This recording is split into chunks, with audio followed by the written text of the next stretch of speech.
Hey guys, Mouse here again for another exciting video here in the workshop of Brilliant Light. In this video, we're gonna take a look at how I easily and absolutely destroyed Vulcan Normal with a 370k power team. So this is going to be a supplementary advanced level video guide, the first one that we have uploaded. So if you haven't watched the first video yet, where I explained every detail about the method I used to clear this dungeon as a non-whale with 350k power. So I highly recommend that you watch it first, just in case you haven't yet. But before we begin, just a few important things. Number one, I just want to share this great news to our community. We just got accepted into the SLA Content Creator Program. Thank you so much to our first 18 supporters. We have here Peterson, Lit, Denise, Susie Waifu, and a bunch of IDs here. You guys know who you are. Thank you so much for all the support. And for you guys out there, just in case your support is still free, I would highly appreciate it if you could support me here as well. It would really help me a lot in my content creation. So just in case, you can find the link in the description. And number two, just to let you guys know, I just started to transition to English videos here on my YouTube channel. Although I find it very challenging because I'm not used to it, I'm gonna try my best. This way, I might be able to help more people by sharing some of the information I know and all sorts of things that may help you level up your game here in SLA. So from now on, our YouTube channel is going to be one of our main communities, in addition to our Facebook page where I used to actively post all my SLA contents locally. So this is the exact team that we use, although there are already some adjustments in terms of gears because I just got back and it's already been a day since I finished that run. But if there are any changes, very minimal. So compared to our first video, nothing really changed when it comes to our skills. There is a minor change in my blessing stones. I used to use a bloodlust, but this time around I use double-edged sword to kind of go all in on attack and damage. So I'm not sure which one is really stronger. I don't want to test it anymore because if there's any difference, I would assume that it's gonna be very minimal. But I got some improvements on my stats right here. As you can see, the critical damage is now at 181% and attack is now around 23,278. So I just got this A2 Moon Shadow, but even if it's A2, doesn't really give that much. A1 is all we need for the method we're doing.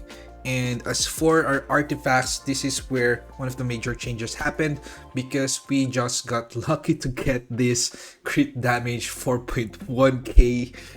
And wow, so this one really improved my damage a lot in comparison to what we used before. I forgot already. Maybe it was this or this, but anyhow, this one really improved my damage a lot. And as for my armor, we got this one with attack plus attack percent, attack and defense penetration. And we also used our old gear, which is the Black Lion's helmet. Ideally, I want to use the toughness, but as far as I remember in that run, I don't have toughness yet that has a good stats, especially in my headgears.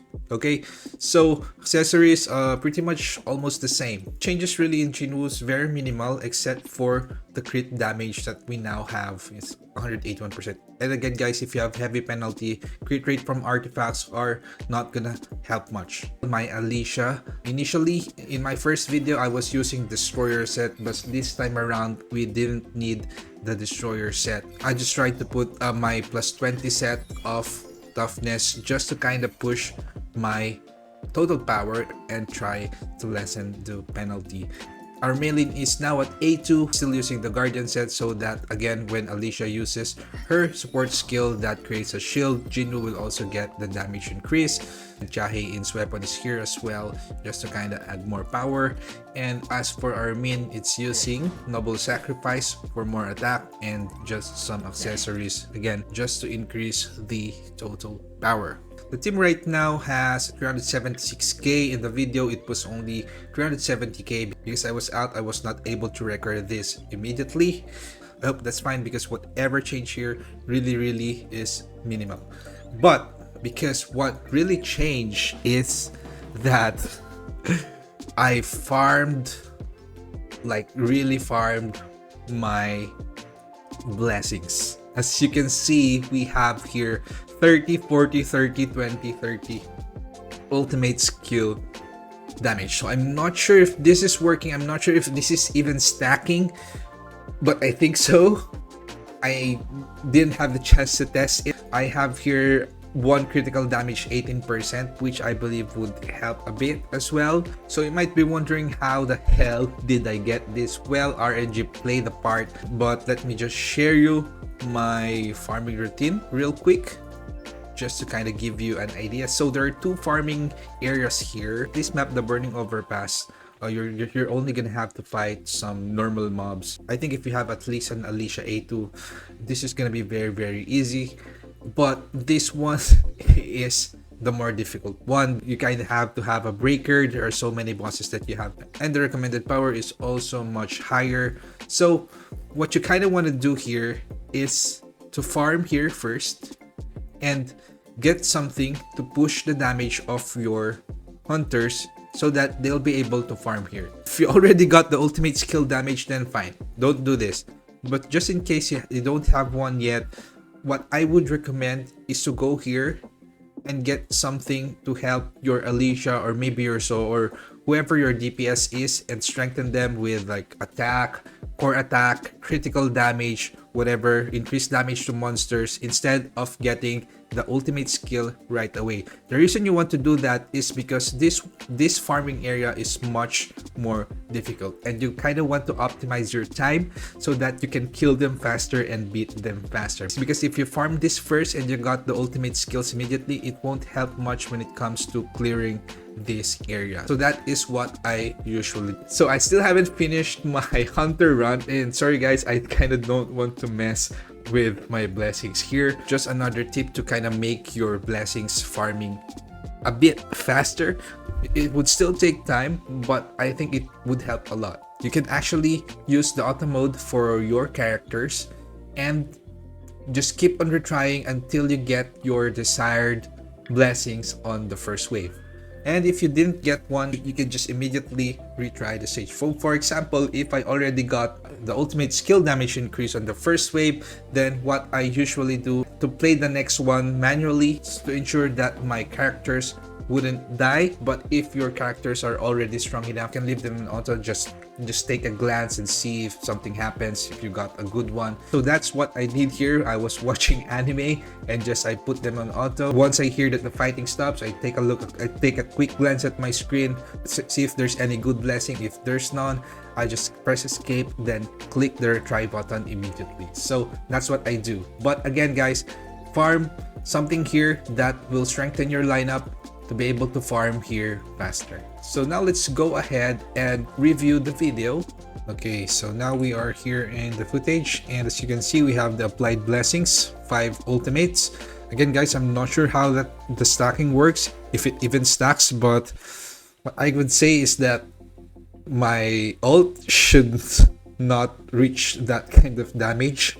So nothing really changed here when it comes to the initial engagement. So we just keep on stacking on this set, and we are just waiting for our curse stacks. So I already fast forwarded the video here in this part where the change I did happened. So we are now at 120 HP bars, and we are about to do our combination. Okay, so the first thing we did, again, we used the Death Dance for the critical damage increase. We now have 4 double-edged sword stacks, 100 curse stacks, 5 plum stacks, 43 expert stacks, and we used the shadow step. We sent out Alicia for the damage increase buff, with coming along with the shield because of the guardian set worn by Maylin. And we used Min for the punishment now, and we used the Moon Shadow. He now has 3 stacks for the additional damage increase, and we used the Full Bloom, cancelled it, along with Maylin for the Berry I'm Pumped Up additional attack, and 1 amplifying draw into the ult. So it's still the same, but look at the damage guys. 113 HP bar straight into 44, and we're still gonna be able to do a bit more damage into 39 HP. Just one ult. Just one ult. 370k power. One ult. Oh my goodness. Okay. Again. Let's just watch it again because it's so satisfying. Oh my goodness. Boom. That's around 13M or so. Close to 14M probably. So why did we have to wait for around this HP before we started our burst combo? After playing Vulcan normal a lot of times, I noticed that I'm not sure about this and I haven't confirmed this yet. I noticed that he's way more tanky in the second phase and even more so in the third phase. So the reason we started our combo here at the 120 mark is that I know that my damage will be at just a tiny bit above the next phase, which is at 110 HP. So if he enters 110 HP here, he's gonna become invulnerable. So the sweet spot, I believe, will be at slightly above 110. So 111, 112, 130. And the next advantage of doing this is because every after mechanics, he uses a berserk buff which adds attack. I'm not sure if this also adds defense, or maybe there's some kind of a damage capping there. I'm really not sure, but this is working for me. Okay, so this particular mechanic happens at around 80 HP. What I did here is to do a chip shot after that. Okay, so let's take a look at it again. He jumped, and as soon as he jumped, I casted my Alicia. He got frozen because afterwards, once he lands, he's gonna become invincible. And then we did a bit of damage before the boulder part. And now here, again guys, we need to do an extreme evasion to use a shadow step while he's down. 3, 4, 5. Bam. Shadow step. He now has 36 HP. And Wound Shadow. We're gonna deal a bit more damage into 30 HP. Just like that. We didn't even have to fight him a long time for like 80, 100 bars and below. So we actually skip a lot of the hard part. So now we are here, as you may have noticed in the last phase, we now have close to 100% power gauge for another ult. Just like that. Super easy. And we're just gonna deal a bit more damage to push him to 25 HP bars.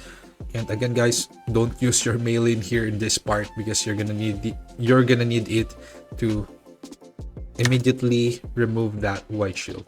And now, since we still have a minute left, we're gonna be patient. We don't want to mess this up, so we're waiting for the right moment. Again, we use shadow step, critical damage increase from death dance, damage increase from the shield with guardian set, punishment stacks, and then Wound Shadow, amplifying draw, then ult. And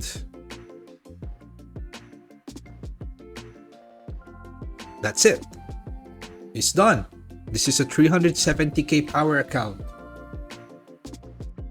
A low spender or a mid spender if you want. But this is a 370k power account. Finishing Vulcan just like that. Okay, so the key thing here, I believe, well, this might be different for everyone, but the key thing here is the right moment to throw your ult. So in my previous video, we had to use 3 ults. Here, we only had to use 2. But we have better blessings here. But I think this really helped a lot, because it helps you skip a lot of the difficult parts where he becomes strong, I'm not sure. Again, I'm not sure if he becomes tanky or there's a damage capping afterwards, but I've never experienced a single time wherein in the second phase or the third phase I was able to pull off like insane damage ult only in phase 1. So I'm not sure about that. Maybe you guys have information, or maybe it's just the RNG. My RNG was so bad, but I've run this like hundreds of times literally to be able to do this. So I'm not sure, but I don't care anymore as long as I can farm it. And you guys, if you have a better setup, a better lineup, better weapons, a better progression, as long as you can farm your blessings, I believe that you guys can actually do this as well. And as soon as we get the new artifacts into plus 20 full 8 set and without the penalty, I think this guy is pretty much can be one hit with ult, especially if you use units like Park Heejin, which also increases the ult damage. And there are probably other units that you can still use, because if you're gonna be able to skip a lot of the mechanics, even the shield here, then it's okay to go full damage, full glass cannon. So that's gonna be it for this video. I hope this video helped you. If you like this video, please press the like button. If you want more of these types of content, don't forget to subscribe, and I hope that you guys would be able to finish this as well in case you haven't yet. See you guys in the next video.